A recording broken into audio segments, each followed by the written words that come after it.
Perfect. So I will introduce myself first. My name is Sona, Books and Quills on YouTube, and I'll be chairing this panel. And I'm going to ask everyone to introduce themselves and also say what their favorite book was that they've read in 2014 so far. Me first. I'm Jean. My YouTube channel is Bookish Thoughts, and my favourite book so far is The Dragon Keeper by Robin Hogg, but I am currently reading The Secret History by Donna Tartt, and I'm pretty sure it's the best book ever written, so soon it's going to be that.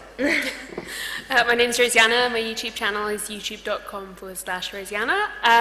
I'm currently like 3/4 of the way through Meg Willitz's upcoming Beljar, and it is amazing, and I love it. Yeah. Hi, I'm Iona, and my BookTube channel is Where Is Wallace, and my favourite book of the year is one that most people tell me they hated, but I loved it. It was Half Bad by Sally Green. So. My name is Candice, my channel is Candy Something, and the best book I've read this year is Hollow City by Ransom Riggs. Excellent choices, everyone. Okay, before I start asking you guys questions, I have some questions for the audience. So, show of hands, who here has a YouTube channel? Excellent. Now, show of hands, who has a BookTube channel? A couple as well. And who is thinking of starting a BookTube channel? And a couple as well. Excellent. So, first of all, I want to ask everyone on the panel, how did you get started on YouTube? And did you start making book videos, or did you start out with something else? Me again? Actually, well, Bookish Thoughts is my third channel on YouTube. I think I first started making videos in early 2010. That didn't last very long. I was making political videos, which had a very small audience, and I realised that I couldn't deal with the controversy or arguing with people on the internet as much as I cared, so that got abandoned quite quickly. And then for about a year and a half I made fashion videos on Jean's Thoughts, and a booktuber subscribed to me, and I went to her channel, it was Words of a Reader, and I was like, this is amazing. And I discovered it was like a whole thing, and I was like, right, this is the place on YouTube for me. Yeah. So I started YouTube in 2006, and there wasn't really, the BookTube community wasn't really there, I think. But I guess in some ways I started talking about books because I started in the run-up to the final Harry Potter book, and that was basically all I talked about for a really long time. But I do a lot of different things on my channel as well. I don't just do book videos, so in some ways, I guess like it just continued to be mixed throughout, consistently mixed. I started my channel in 2012, I think, and I'd wanted to make YouTube videos for a long, long time, but I kind of couldn't figure out what I wanted to do. And then I found loads of booktubers, and I was like, these are my people, these could be my videos. So I started doing it. I started with hauls, I think, because they were my favorite videos, and it was pretty simple, yeah. I love doing it. I started my channel in 2010, but I don't think I uploaded my first book video till about a year and a half later. I didn't really know what I wanted to do with my channel. I still don't, if I'm honest, but I was vlogging and I was making really bad short films, and then I just made a My Favourite Books video just because, and the reaction to it was so positive, and I knew I wanted to study English literature, so it just seemed like a normal thing to do. So like Rosianna, I'm still very mixed, so there's book videos, but there's still some other stuff going on there. I think I had the same thing with the positive response. I'd never made a book video before, even though my channel was called Books and Quills. That was just a coincidence. And I made one book haul, and I immediately got like a huge response. I was like, this is interesting. People love hearing about books. This is great news. So let's do some more of that. So we all know that there is quite a lot of YA on BookTube, and I was just wondering if you could kind of explain what kind of videos you guys review, because I've tried like put together a very mixed panel, and then also maybe if you have some reasons why you think so many people talk about YA on YouTube. It's a tough question. I can start this time. I read quite a lot of YA. I would say maybe the books I review are about 50% YA, and then 50% like, I hate calling it general fiction, but general fiction, and then also some non-fiction as well.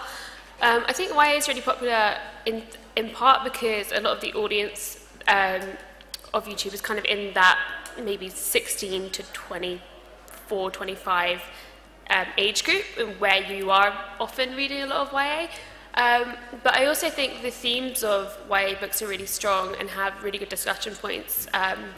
kind of coming to terms with your identities, going through kind of tragedies in your life for the first time, and there are so many different genres within YA. It's such a wide breadth of content that there's just I love YA. I think it's such a great world. Yeah.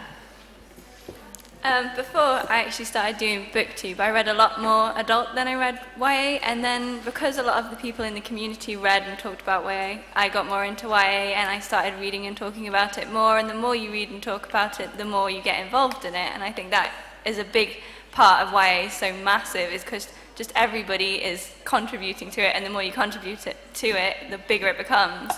I think we are trying to pull back a little bit on YA and make it a little bit more diverse though recently, because it's had such a big boom. It's like the only thing sometimes you find on YouTube, and a lot of people are getting a bit annoyed at that. I know it recently, like Chapter Stacks, and Jean also gets a lot of people watching her videos because they're not just YA videos, and I think we need to do more integration of other types of genres, I think. Yeah. I get a lot of comments that say, you're the only booktuber I watch who, reads anything other than YA. You're the only person who reads classics, which first of all just isn't true. I mean, they just need to look a little harder. But it is quite tempting, I think, as a YouTuber, because my young adult hauls and reviews, they tend to get more views, so it's very tempting to go, this gets more views, I'm just going to read this from now on. But I do really enjoy talking about classic fiction, and the books, Irish literature as well, is kind of my nerdy hobby.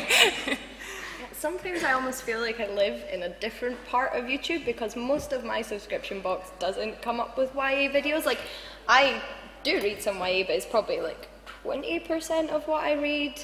And then I read like ancient literature, because that's what I do at university, and I read modern literary fiction and a lot of fantasy and graphic novels, so I've kind of ended up subscribing to people like that. And in part, yeah, loads of people do talk about YA, but I think it's a bit of a self-perpetuating myth, because there are tons and tons of people out there that talk less than 50% of the time about YA.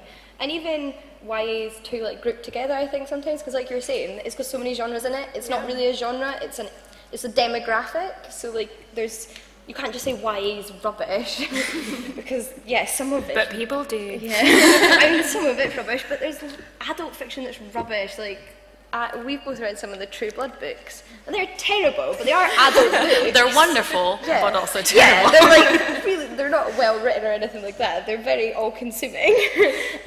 But, like, all demographic and, like, age ranges have their share of, like, good literature and bad literature.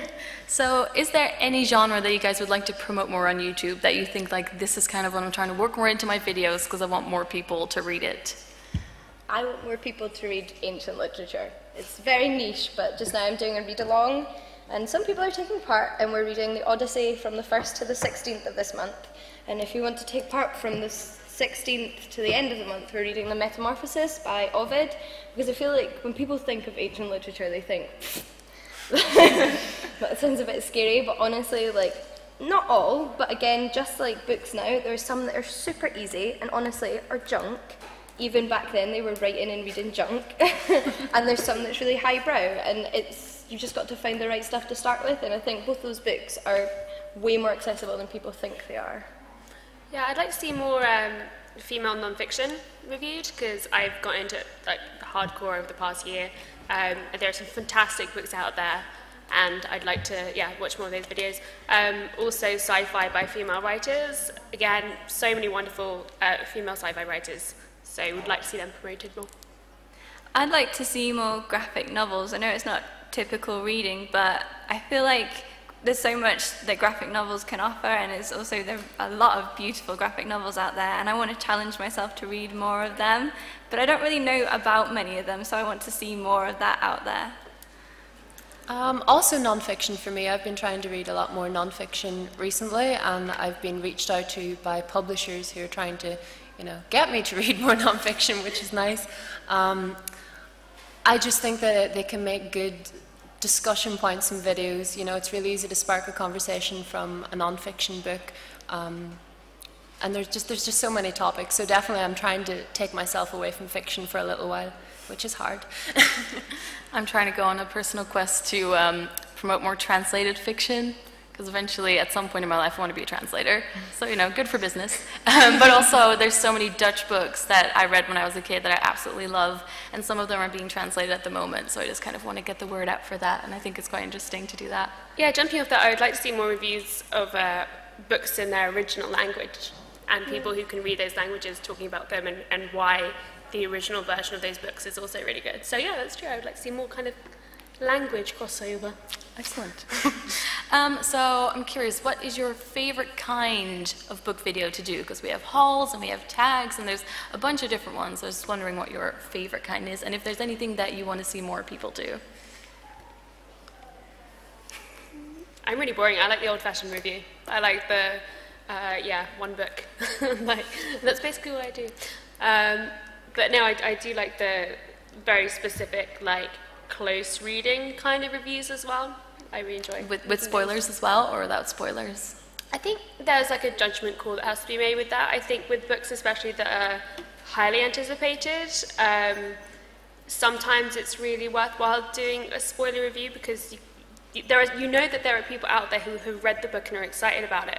I feel like when there are books that maybe people don't know as well and haven't read as much, it can be nice not to have the spoilers there just to give them the opportunity. And then if you need to, you can always do a follow-up video and be like, this is the spoiler edition, let's talk more about it. Yeah, I like doing discussion videos. I think hauls are fun because they're easy, but discussion videos, you can really get your thoughts out, really either rave about a book or completely rant about it because you hated it, and then you get loads of people commenting in the comments, like telling you you're completely wrong, and you're stupid, and you don't know what you're talking about, or they totally agree with you and they don't understand why anybody would ever like that book. So I think they get the most sort of interaction with other people, and that's why I enjoy them the most. Yeah. I'd like to see more close reading videos on people analysing like characters and themes and style, because I think for the classics, so for like if you type in, you know, The Great Gatsby or Jane Eyre, you can find a crash course video, for example. You can find an educational video telling you about those things, but it can be difficult to find a real person, someone around your age or someone with your interests, just talking about that for fun, you know, not feeling like you're at school being, you know, given a lesson, I guess. I quite like the sort of educational, like book videos have got like an educational aspect. Maybe not so much like crash course, but when people, like Books and Pieces did a really good series about the history of science fiction, and she just like talked about the first science fiction books from the 1800s, modern science fiction books, and it was really interesting to see like how the genre had grown and just not just learn about a book, but learn about something else, and I really enjoy that. But I do also really like book hauls. So, meanwhile, keep thinking of some questions because we're going to do a Q&A at the end, so make sure you have your questions ready.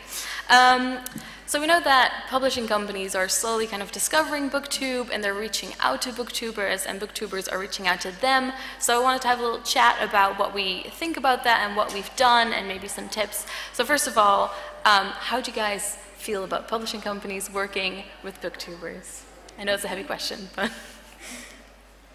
And have you done it yourself? Yeah, I think it can be a good thing. It has to be, you have to kind of set up the terms of it very early on. Often now I get publishing companies emailing me saying, this is a book we're publishing, are you interested in having a review copy?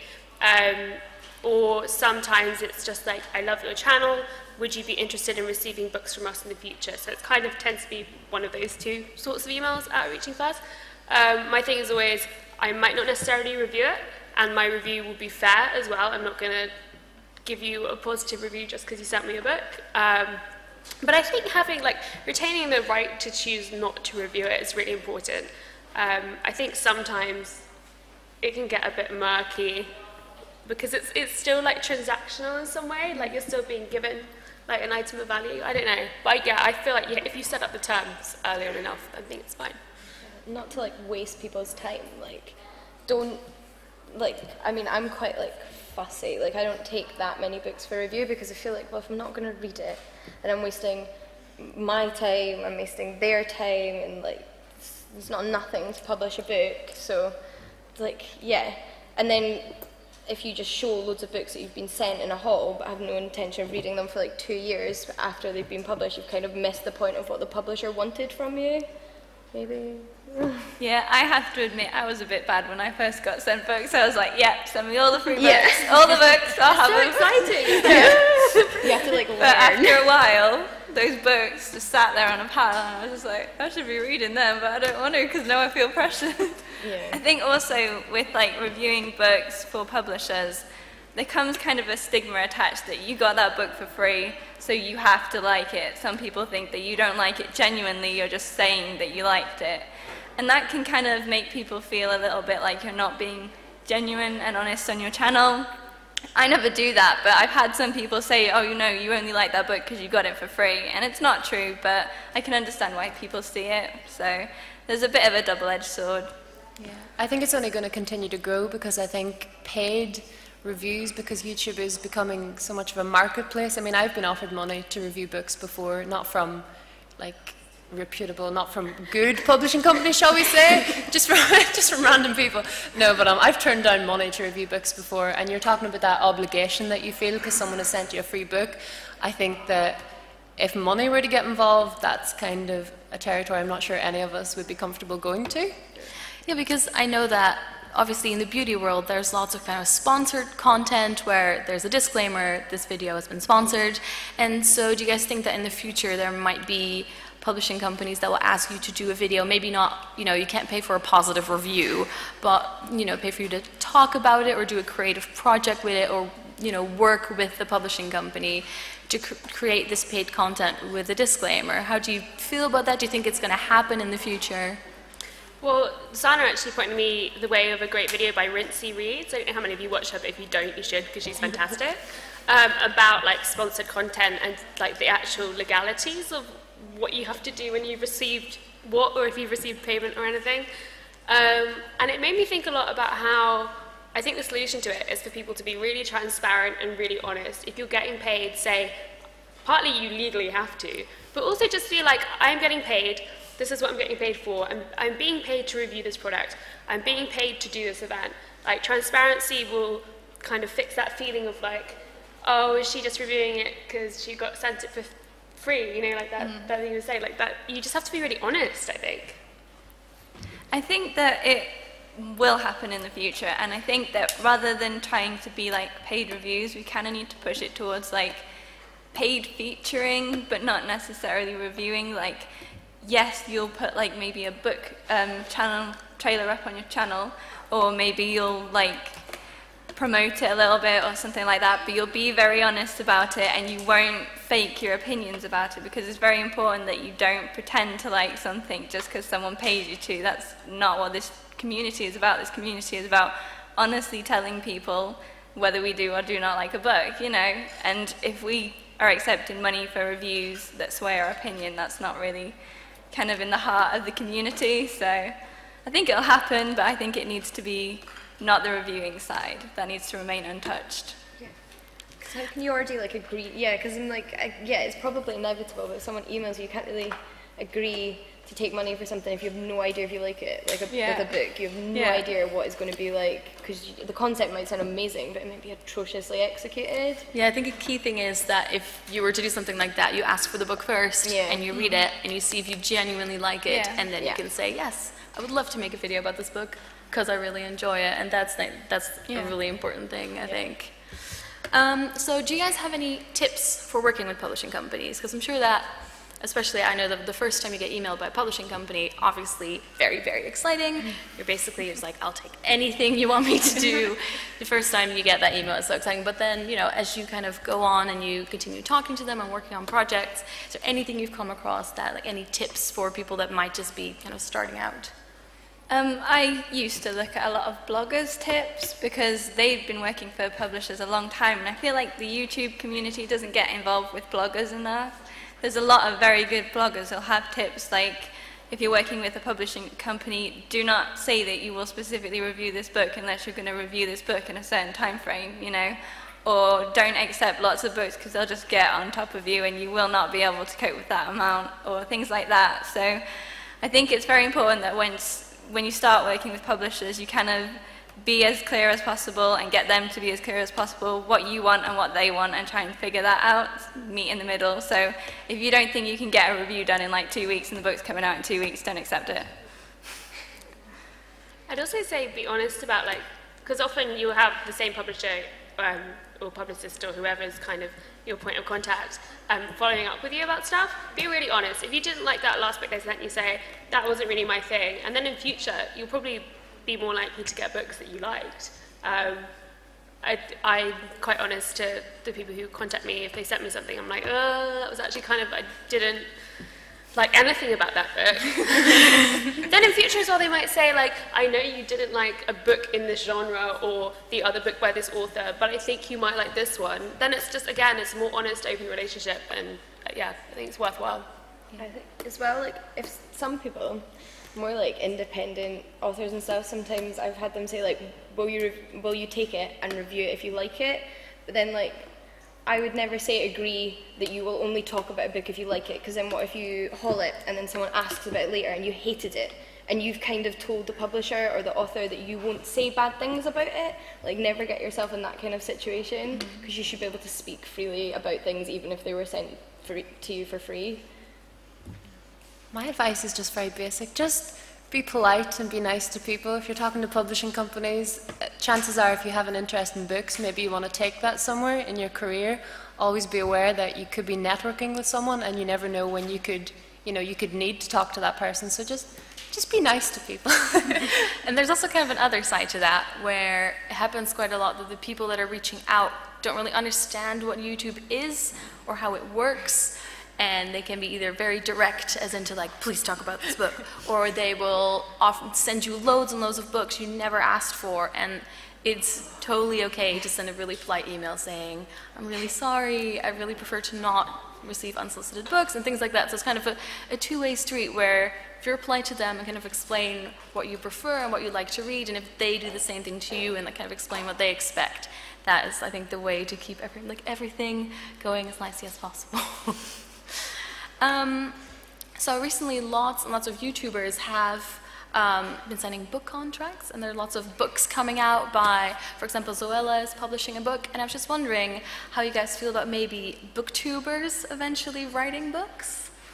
I thought, like, when I heard this was going to be a question, it's so difficult because, like, I've wanted to be a fiction author since I was like 7, and I also want to be a scholar and write non-fiction, although that would never sort of occur through YouTube. But like, I would hate the idea that people would think if I ever in like 5 years wrote a book and it got published, to be like, oh, it's just because you're a booktuber. And I think that's sometimes unfair, what a lot of the YouTubers are getting when they're publishing books. Everyone's like, oh, it's just because you're a YouTuber. It's like, well, it's not their fault that they've got loads of subscribers. They should still be allowed to publish a book, and it's not really stopping other people from publishing books. It's not like they're taking away someone else's contract. It's not really how it works. So I'm kind of like, I want to be really defensive of this, because hopefully one day, not necessarily through BookTube, I will be a fiction author myself. Yeah, I really agree with that. I think it happens a lot when like celebrities get books published, or like even kind of fiction series published. People are really quick to get aggressive, angry about it and say it's just because they're famous. When a lot of the time, like, the fact that those books are getting published and the company is getting money for those books helps them be able to reach out to unknown writers and other writers in all other levels of writer, basically. Like, they are, at the heart of it, a business. And I'm not saying that those decisions to make those books are necessarily just because they're going to make loads of money. But I do think that there's a bit more nuance than sometimes people might suggest. I think with like booktubers, a lot of us love to read and love to write, and I think writing is going to be a natural progression. Lots of people are going to go on and publish. But with big YouTubers who are just publishing like biographies and stuff, it is kind of annoying. You do know that they haven't gone through all the, publishing things. They haven't had to send out thousands of copies to agents and publishing companies and beg to be published, But on the other hand, like, I don't know about any of you, but there are some people I know who just watch like Shane Dawson and stuff and aren't interested in books, don't care about reading, but if he comes out with a book, they will read it. And if that gets people into reading, then that's always a good thing. Yeah, I don't have a problem with the big YouTubers publishing books, and I think if we do see booktubers publishing books, it'll probably be a lot more fiction, you know, less the kind of celebrity autobiography, or what Daily Grace is doing. I mean, her book sounds very genuine. And or Hannah Hart as well. Yeah, exactly, but I think maybe for some of us it would be more fiction, and people would be able to look at that and say, oh, would they have a book coming out, and then go back and look at 4 years worth of videos where they're talking about how they love that genre, or what authors have inspired them. So I don't think there's going to be that stigma of people saying, oh, you only got this because you're on YouTube. I think we're safe. Yeah. The other thing about like aggression towards YouTubers that are publishing books, it might have been a little bit easier for them to get it published. They might not have had to go through as many channels, but it doesn't mean they haven't worked hard. They've worked really hard at their YouTube channel, and that took a lot. So I don't really see a problem with that helping them in other things. I think another part of the fear as well is a lot of the people who are watching, like, they grew up wanting to write and they feel like something is being taken away from them. If you look at the number of books that are published every single year, oh my God, there is enough space for everyone. Like, there is. I know that you hear the stories about rejection letters. If you keep at it, there is enough space for everyone. There really, really is. I think that's a good way to end things. We're going to open up for questions now. So if you have a question, raise your hand. I think there will be a microphone going around. Okay, so you were talking earlier on about, obviously, young adult books. There's a lot of stigma with people only reviewing those books, and you wanted to get more people to review the adult as well. Have you ever thought of going the other way as well and actually reviewing some children's books?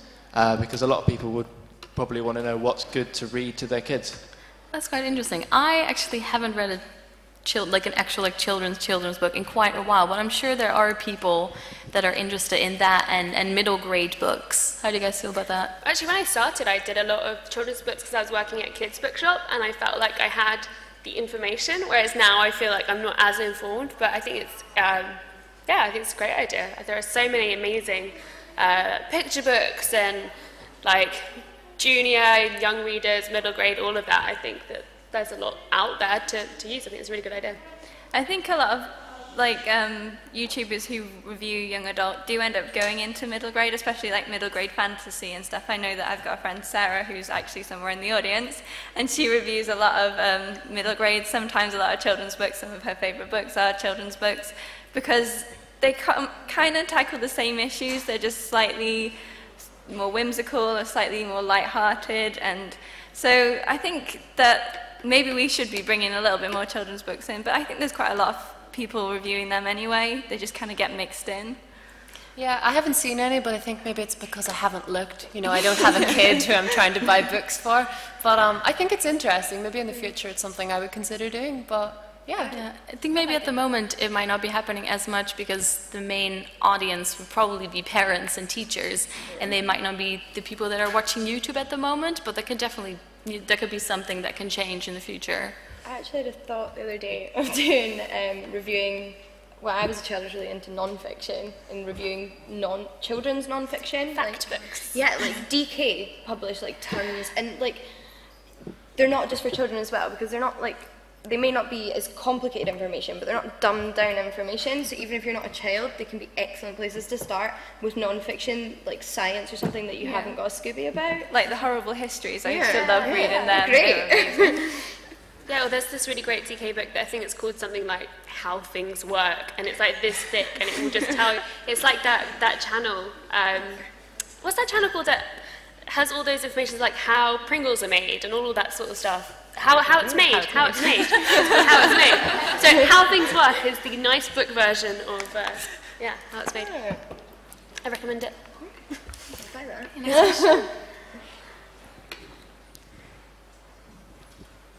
Surprise.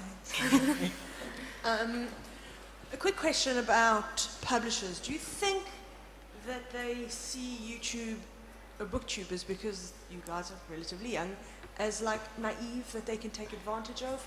Because in traditional media, where you would get book reviewers, they would never, ever, ever dare say, please only review this if you like it.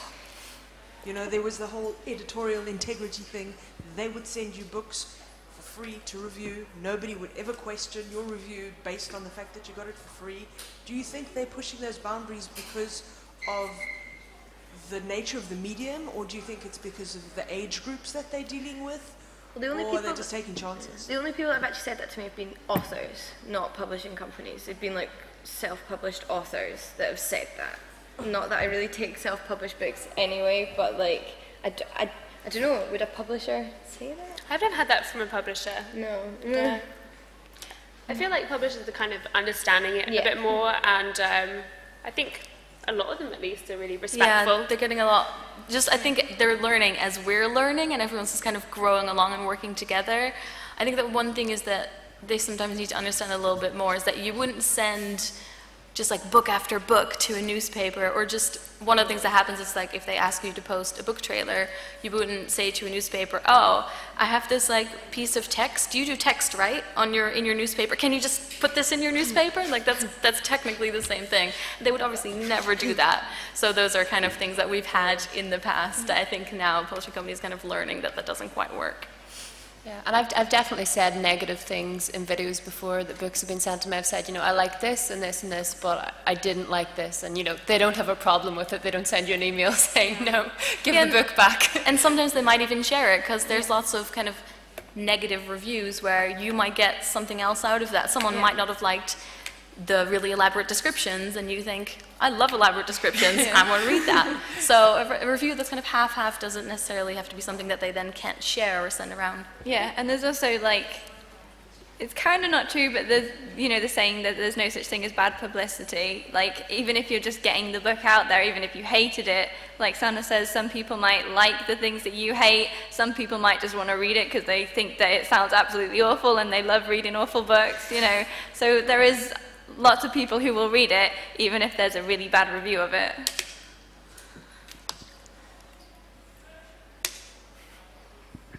Hi, one thing I've noticed about BookTube as I've like scrolled through my subscription box and stuff is that BookTube is still like a predominantly like female thing, and I was just wondering as to, do you know of any reasons, or why do you think that more guys aren't on BookTube? That's a tough question to answer, and it's a lot of the other discussions that are going on YouTube about women and men, about men in beauty gurus and things like that, and it's always kind of hard to figure out an exact reason, and people always say that, oh, boys don't read, and I obviously don't think that that is true. And if you have a community that is predominantly female, it might be tough for someone to think, I'm a guy, I'm going to start a BookTube channel, and I think, you know, that's hard to like find an actual reason for it, but the only thing we can do is, you know, welcome everyone, promote everyone, and just like have a nice community that's really welcoming. Anything to add? No, I think that's pretty much it. There are so many great male booktubers as well. I mean, you know, Benjamin Tomes and Jesse the Reader and stuff, so they're up there. Because of the kind of audience that BookTube attracts, do you think you get less inappropriate comments and hate on your videos than other women on YouTube?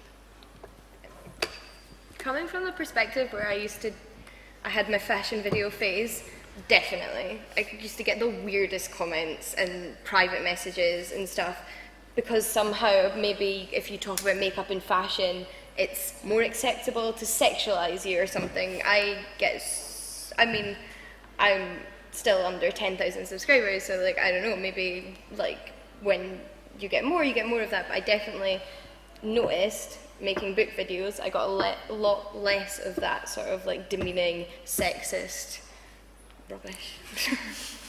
Not the case with me, sadly. It is kind of just like a wave that goes in and out. I feel like it's regardless of what I make. I definitely do feel like when I make videos explicitly about politics, explicitly about feminism, and I think that's like, those are the two big ones, then you do get more of those comments. But I feel like otherwise it's kind of the same level of, inappropriate comments. I'd just be quite worried if someone's about to start a YouTube channel that they see that they see, you know, these women on BookTube, they don't get those comments. So I think it's quite scary that would be a reason someone would go to BookTube, because they don't feel safe, you know, talking about other things. And it's definitely something to be aware of, because, yeah, I definitely get less mean comments on my book videos. Like, I don't have any other experience in doing anything else like Jean does, so I've never really experienced people commenting on my videos and being hateful. I do think that the community overall is a lot better, but you still get the odd thing where some people are a bit mean. I find on Goodreads I get propositioned a lot. I've been asked to be married to someone living in like India or something, and it's just, but it doesn't really happen on my channel, so I do feel like maybe when you have a smaller subscriber base, it doesn't happen so much. I feel like in general, BookTube is sort of a safe space with, sometimes, obviously, some of those comments come through. I've noticed an interesting pattern. Every time I review books that are generally seen by men as like the best things ever written, such as The Road and The Old Man and the Sea, and graphic novels, I get hater comments, and I get sexist comments, and I get, literally those couple of videos, I get people being like, oh, you're so hot, and just things that people would never do, because usually they just talk about the books and their relevant comments, and it's just those specific topics that people must be looking for to like just go and leave hate comments, and that's where the mean comments come out.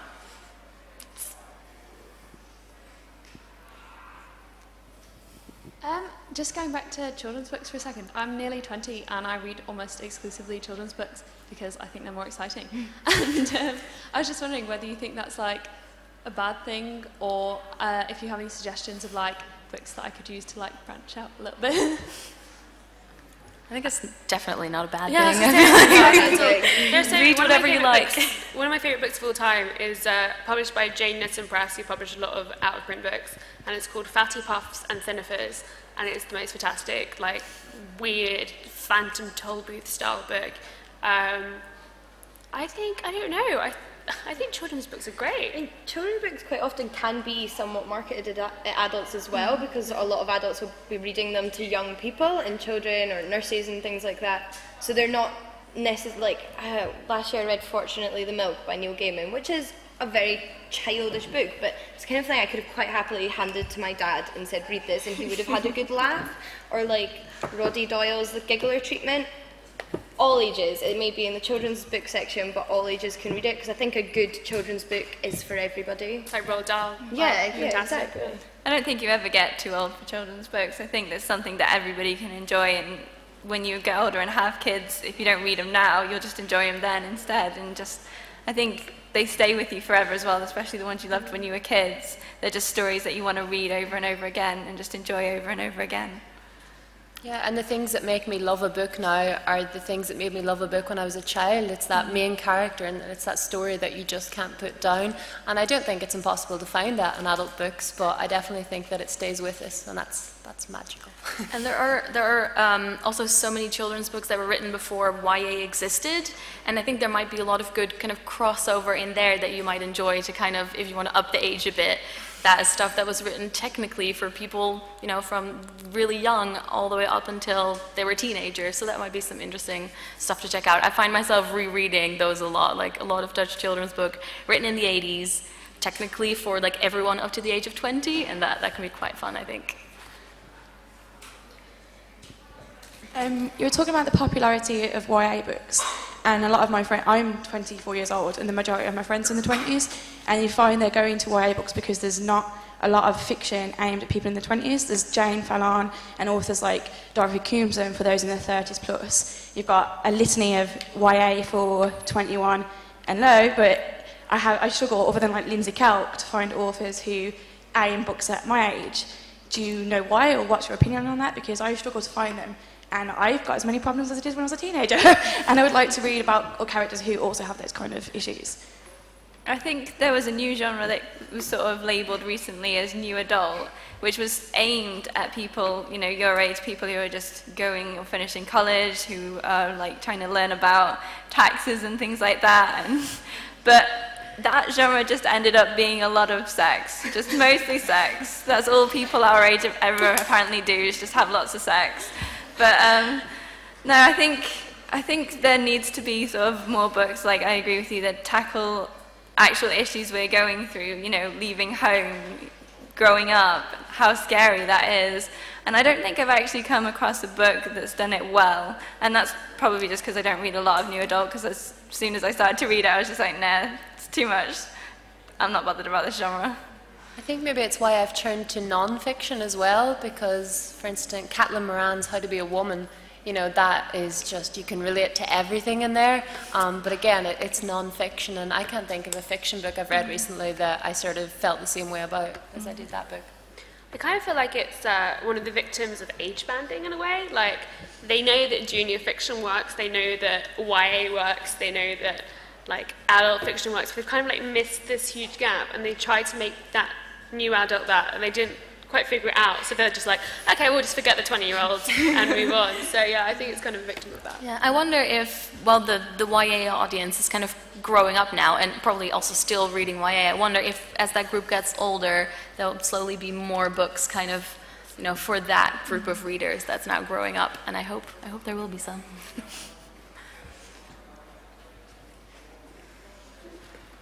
Hi there. I just wanted to know what your opinion was on ebooks.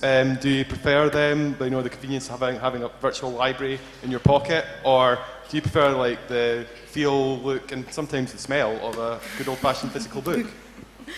I find it hard to take ebooks for review, because when I take a book for review, I want to have it next to my bed, so I'll be reminded constantly, like, right, I need to read this book.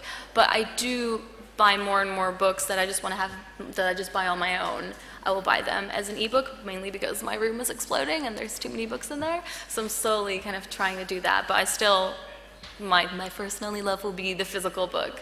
And I won't take ebooks for review, but I will slowly kind of, I'm starting to buy them more myself.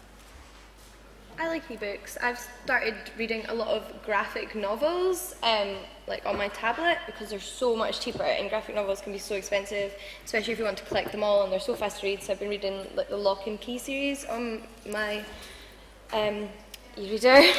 And yeah, I think I also, I don't know if this was just because I was raised by a designer or something, but I tend to buy books I can't find a nice cover of as e-books. Oh, that's really smart. I don't have an e-reader. I don't really read ebooks. I don't accept them for review. Part of that is because right now we're in a situation where Amazon is dominating that field, and I do not like Amazon. I do not support them. I feel like once the, say, Google Reader or the iBooks in the iTunes store, or there's kind of more options there, then maybe I'll consider getting an e-reader and reading that way. But I do like the physicality of a book, and I'm actually going through a project now where I'm getting rid of all but 50 of my books, and it's been really hard, but it has been really nice to kind of give these physical books to someone else, not just romanticize the whole thing, but it's great. I love my e-reader. I love reading e-books, and I love how easy it is to take somewhere. If I'm going somewhere for a week and I don't want to carry like 150 books with me, then I bring my e-reader along, I stick it in my bag. I've always got it with me, but the physical book is never going to be replaced, because it's just something so beautiful. So much hard work goes into making a book, and just an e-book's never going to be a replacement, I don't think. I don't have an e-reader. I'm a physical book junkie, but to be honest, I think it's a side effect of being an English student, and when I get my set texts, they're all physical books, and you should have that edition, and I need that to reference in classes and stuff, so I think maybe when I get away from university, I'll be able to let go that need of needing the book. You never in front let of that me. go. Highlighting on an e-reader is just not the same as actually taking a highlighter to your book.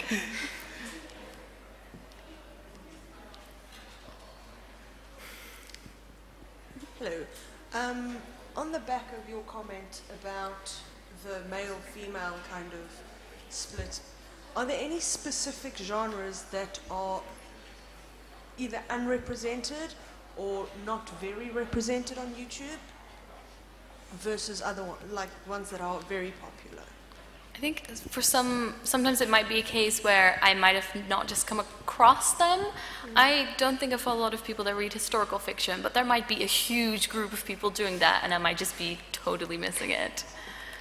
Sports non-fiction doesn't get reviewed that much. I'd like to read some of that. If anyone has any recommendations, send them my way.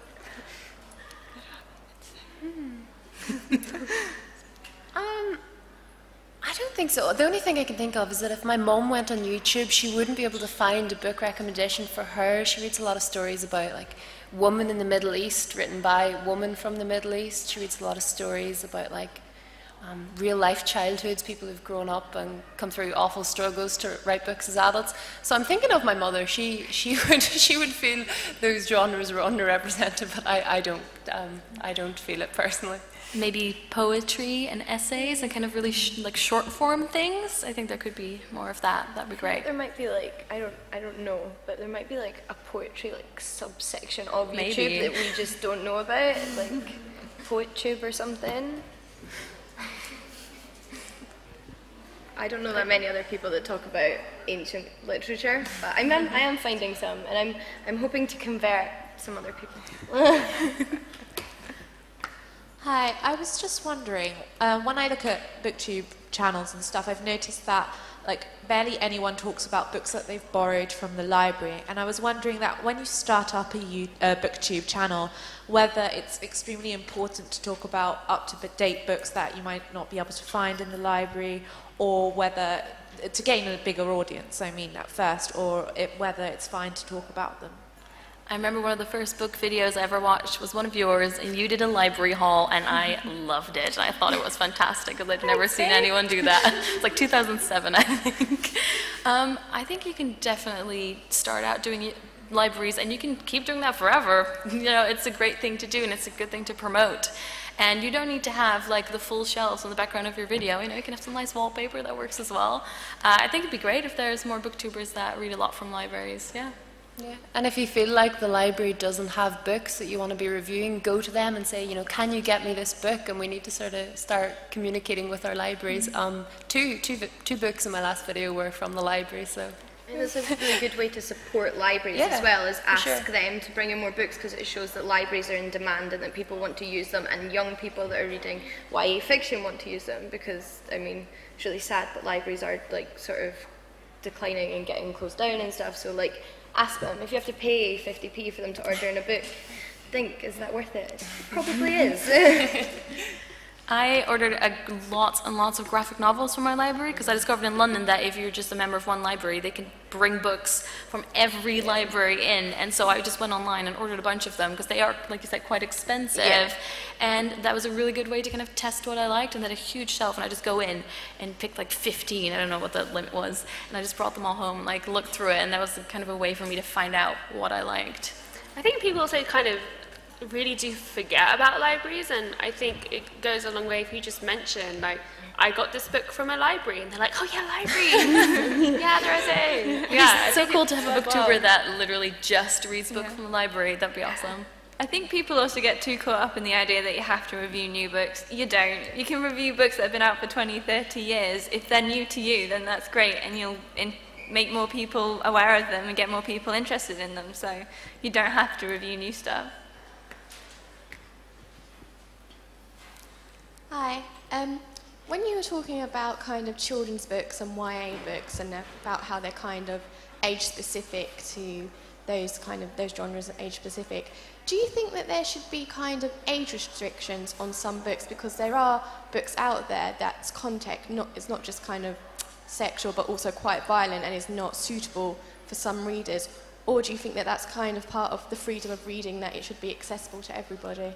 I'm going to plug the company that I work for, which is Hotkey Books, because on the back they have this thing that I thought was so cool, and it's called the key ring, and it basically has the ingredients of the book. So if there's violence in there, it will say violence, but it will also say humor, escape, prison, just all the things it could be about. And I think there is a warning if something is really explicit or really violent, just like in tiny letters, but there's never kind of an age on it. So it's like if parents do want to kind of see what's going on, they can, but we would never try and limit the audience. I'm generally against age limits. I mean, if you're buying books for children, probably don't want to give them like erotic literature.